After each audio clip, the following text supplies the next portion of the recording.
Hi, I'm Kemar McKennis, and welcome to part 1 of the Blender 2.76 series.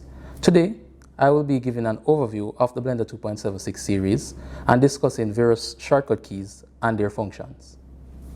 After viewing this video, you should be able to effectively move objects in scene, navigate Tools tab, pan left or right, up or down, select and rename objects, resize toolbar panel, use shortcut keys to translate, rotate, scale, and duplicate objects. Adhere to occupational health and safety standards, pay attention to details, think critically, use initiative. These skills are crucial to the Digital Animation Level 2 program, and as such, you will need to pay close attention to the details. Now, to use Blender on your machine, your computer needs to have these minimum system requirements. They are a 32-bit dual-core 2 GHz CPU with SSE2 support, 2 GB of RAM, a 24-bit 1280 by 768 display, a mouse or a trackpad, OpenGL 2.1 compatible graphics with 512 megabytes of RAM. Now the storage requirements are you must have at least 250 gigabytes of hard drive space or a 1 to 2 terabyte hard drive, or you can use a paid cloud service like Dropbox. Let's get started. Okay, so once you've installed the Blender and you've opened up the software, you'll be greeted with this screen right here. And as you can see, I'm currently using Blender 2.76b, so this is my current version right here. Down here are some useful links. Whether you want to make a donation to Blender, it will take you straight to the donations page. Credits for those who have worked on the Blender project. The manual. This can be very useful, and I'll show you what that looks like right now. If you click on the manual, it will take you directly to the Blender manual where you can do your research on whatever it is that you want to know. So whether it's the interface, the editors, rigging, modeling, etc. So back to Blender, and some other useful links like the Blender website that we were just on. The recent over here is where you'll see all your previous works. Once you've worked on something, they'll show up in your recents here. Okay, and to get past this screen, you just simply left click anywhere outside of this area right here, even here, and the splash screen will disappear. If you want to get back the splash screen, you just click help and go to splash screen, and it will be brought back. Okay, and this is basically your scene right here. We have our object, which is a cube. This is our light source, and this is our camera. Alright, so we have three things in our scene: camera, object, light source. In order to move any one of these, you make sure you select it, and there's one difference between Blender and other programs. In order to select anything inside Blender, you will have to right click rather than left click. Okay, so just remember that. It will take some getting used to, but just right click to select anything that you want to select. So let's select the cube, and if I want to move it, I can use any one of these arrows. The red arrow represents the x-axis, the green represents the y, and the blue arrow represents the z-axis or the z-axis. And you can tell that right over here. See the blue line, z, green, y, and the x, which is the red. So if I should, once it's selected, you would left click the arrows to actually move it. So that's left click, hold on your mouse button, and just drag your mouse forward or back. And you do the same for these arrows right here. Cool. And I can right click to select the light source, and I can move it just the same. So I left click the arrows to move. So right click to select, and left click to move my object. Okay, so That's one way to move the objects. If we look over here inside my tool panels, well, inside my tools tab, we have several tabs here. In order to move this, we can use the translate button right here. So if I should select my object and I click on the translate button, you'll see that it grabs onto the object and I can now move. One way to move your object easily is by using the shortcut key, and the shortcut key is G. So with my object selected, I'm just going to press the G key and then I'll be able to move my object. And same goes for any object in the scene. So select it, press G, and then you can move your mouse in order to move around the object. You can also rotate by clicking this button right here, and there we have a rotation. But you might notice that it's only rotating left and right. In order to get it to rotate like a full 360, left, right, up, down, etc., it's better to use the shortcut key. And the shortcut key to rotate is the R key. So if I press the R key, see, we get that same rotation. And if I should press that same R key again, notice I have this four-way arrow right here, and I can rotate left, right, up, down in any direction that I choose. I can scale an object by clicking the scale button, and of course there's a shortcut key, and you guessed it, to scale you would press the S key on your keyboard. So I guess the odd one out would be the translate, which is basically to grab. So just remember, grabbing an object you press G, so it would be G, not T. Okay, so G for grab, S to scale, and R to rotate. If I wanted to duplicate my object, I could click the duplicate button right here, and to duplicate my object.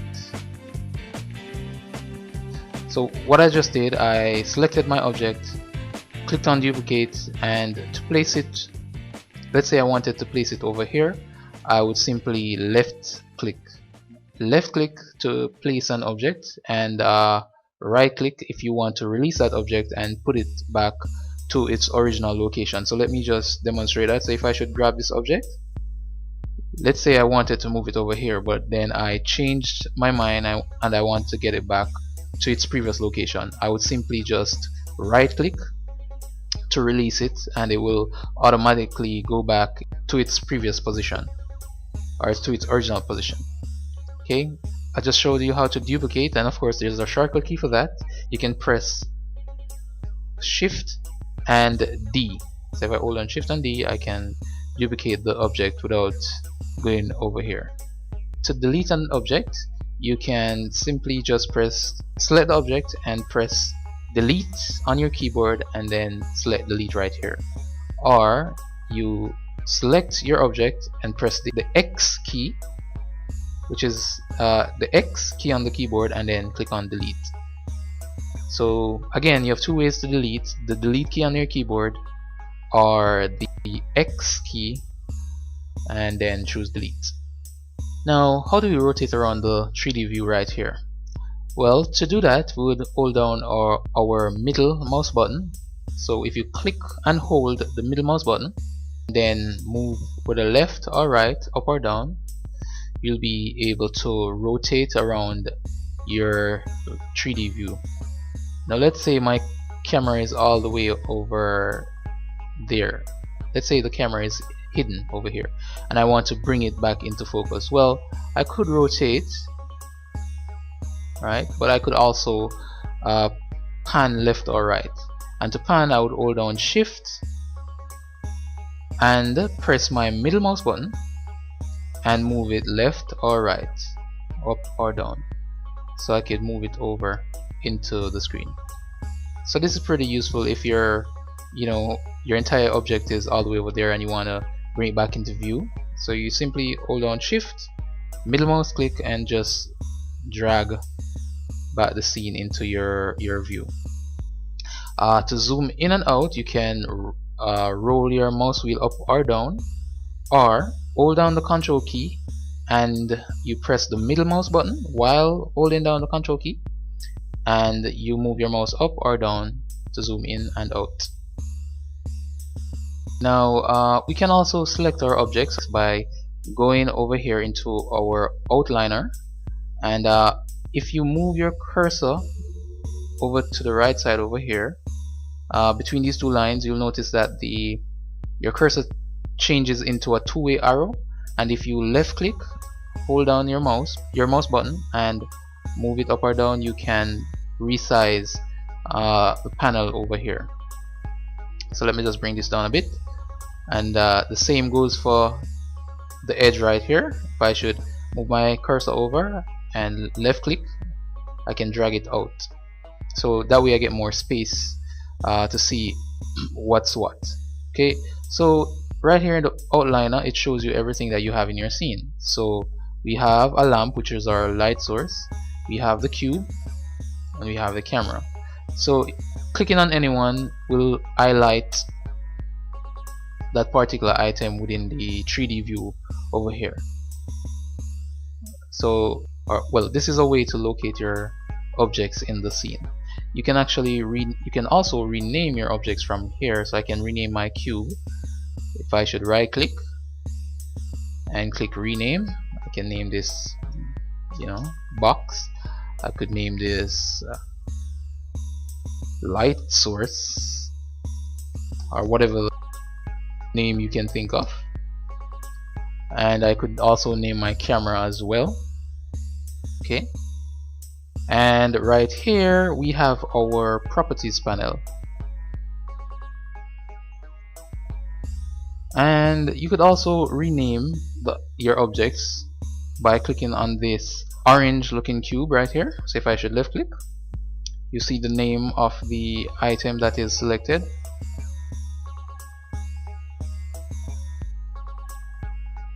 Being that I did not name my camera, I can name it right here. So let me just call this main or front cam, and you can notice the change also in the outliner. So this is where you'd find the properties for pretty much all your objects in the scene. With the camera selected, you'll see the camera icon, and if I should click on that, you'll see the properties for the camera. If you select the light source, you'll see the properties for the light and the object, of course the properties for the objects. And if some of these are hidden, you can either scale out that window to see them, or you can put your cursor over here and use your middle mouse wheel, just scroll it up or down to move them out so you can see them. Down here we have our timeline. If you look closely, you can see these diagonal lines, like about 3 or 4 lines. You'll see them all over the place in Blender. You can see one right here, you can see one right here, even right here. When you see that, that means that you can create another window from that point. So if I should left click, hold it down and drag my mouse, I drag out another window. And I can, in order to bring it back, I can left click the lines again and drag to the right, and when you see this arrow, you just release your mouse button and it will come back to normal. This plus sign right here means there's a hidden window right here. So if I should left click, the hidden window will appear, and I can also drag that back and hide it once more. There are tons of shortcut keys. It would be best to learn the shortcut keys, because that would make your workflow much faster. So I encourage you to learn the shortcut keys and use them as you go along. So to get this window right here without having to click this plus sign, click the N key on the keyboard, and that's N as in no, so N, and you can press it again to hide that panel. And this one right here, if you want to hide it and unhide it, you can press T. So it hides it, and you press T again as in talk to hide that. So you can hide and unhide any one of these. It is very important to learn the shortcut keys when using the Blender software.